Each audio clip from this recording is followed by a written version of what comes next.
এই এসআইআর পর্বে পূর্ব মেদিনীপুরে তৃণমূল কংগ্রেসের বিএলএ 2দের উপর নির্মম আক্রমণ করল বিজেপির লোকেরা।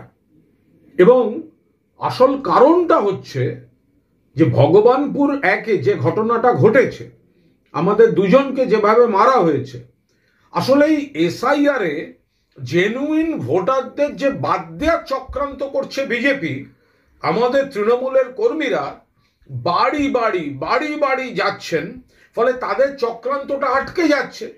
সেই হতাশা থেকে জোর জুলুম করে তারপর বিশ্রী রকম আক্রমণ করলো।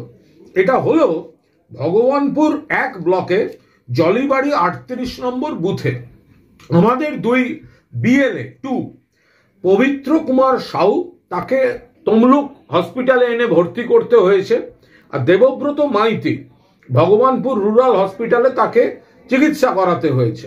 এরা আজ সকালে বাড়ি বাড়ি যাচ্ছিলেন এবং যা যা কাজ তাই করছিলেন, জেনুইন ভোটারদের সাহায্য করা।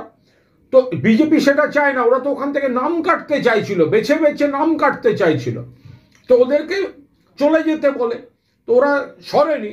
তারপরে একেবারে দল মিলে এসে হামলা করেছে। হরিপদ দাস, দুর্গাপুর গ্রাম পঞ্চায়েতের লোক, সেই হরিপদ দাস সে ওখানে হামলা করেছে। হামলায় ছিল বাবুলাল কান্দার, ওই জরিবাড়ি জিপির একজনের হাজব্যান্ড, নির্মল দাস ভগবানপুর জিপি।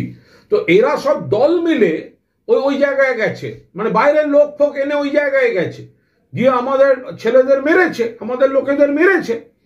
আমরা তীব্র নিন্দা করছি, আমরা দোষীদের অবিলম্বে গ্রেফতারের দাবি করছি, এবং আমরা এটা মনে করিয়ে দিচ্ছি এই যে বেছে বেছে জেনুইন ভোটারকে কাটার চক্রান্তটা আমাদের কর্মীরা আটকে দিচ্ছেন বলে তাদের উপর এই হামলা করা হয়েছে পূর্ব মেদিনীপুরে। এটা তো বিরোধী দলনেতা ওই জেলায় থাকেন, ফলে তাদের যে চক্রান্ত বলে আমাদের কাছে অভিযোগ এসছে, ফলে তাদের চক্রান্তটা আমাদের কর্মীরা আটকে দিচ্ছে। সেই হতাশা থেকে বিজেপি এইভাবে আমাদের দুই কর্মীকে মেরেছে।